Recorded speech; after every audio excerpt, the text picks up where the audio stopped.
Assalamualaikum warahmatullahi wabarakatuh. Apa khabar semua?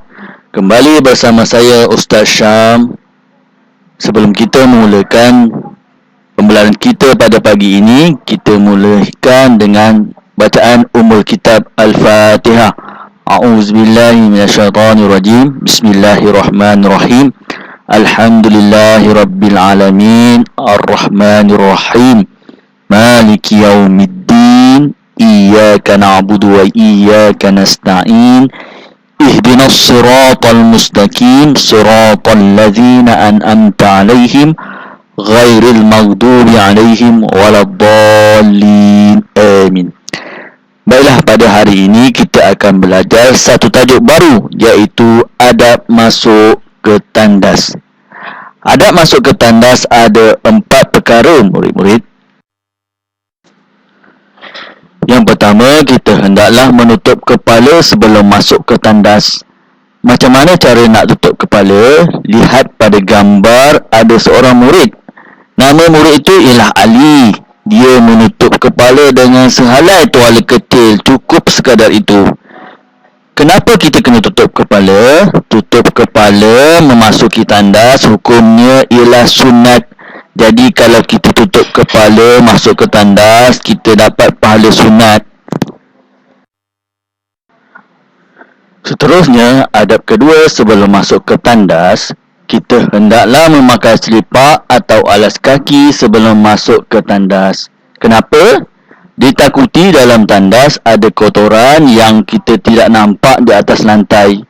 Kalau kita tak pakai selipar ataupun kalau kita terpijak, nanti kotoran itu akan melekat pada celah kaki kita dan merebak apabila kita keluar ke tandas. Jadi, sebelum masuk tandas, kita perlu memakai selipar ataupun alas kaki seperti terompa. Adab yang ketiga sebelum masuk tandas ialah masuk dengan langkah kaki kiri.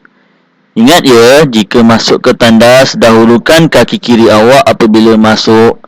Kerana masuk dengan kaki kiri adalah salah satu sunnah Rasulullah.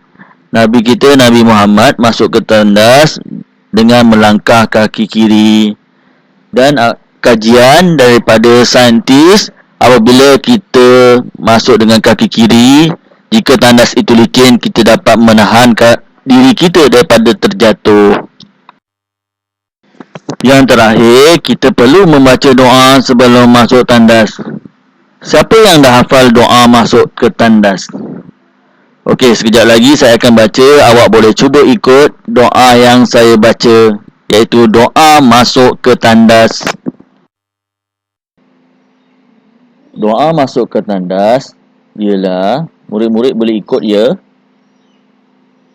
Allahumma inni a'udzubika minal hubusi wal haba'is. Allahumma inni a'udzubika minal hubusi wal haba'is. Ya Allah, aku berlindung kepadamu daripada syaitan jantan dan syaitan betina. Itu sahaja adab masuk tandas. Ada 4 perkara, kita ingat semula. Yang pertama tadi, kita hendaklah menutup kepala sebelum masuk ke tandas. Yang kedua, kita hendaklah memakai selipar atau alas kaki sebelum masuk ke tandas. Yang ketiga, kita masuk ke tandas dengan langkah kaki kiri. Dan yang terakhir, kita perlu membaca doa sebelum masuk ke tandas. Faham murid-murid? Jadi bila anda dah faham, saya ada tugasan yang akan diberikan, iaitu awak perlu melengkapkan carta yang telah saya sediakan. Awak perlu senaraikan adab masuk ke tandas. Ada 4 perkara yang kita telah pelajari. Baiklah murid-murid, setakat itu dulu. Saya sudahi dengan wabillahi taufiq wa hidayah. Wassalamualaikum warahmatullahi wabarakatuh.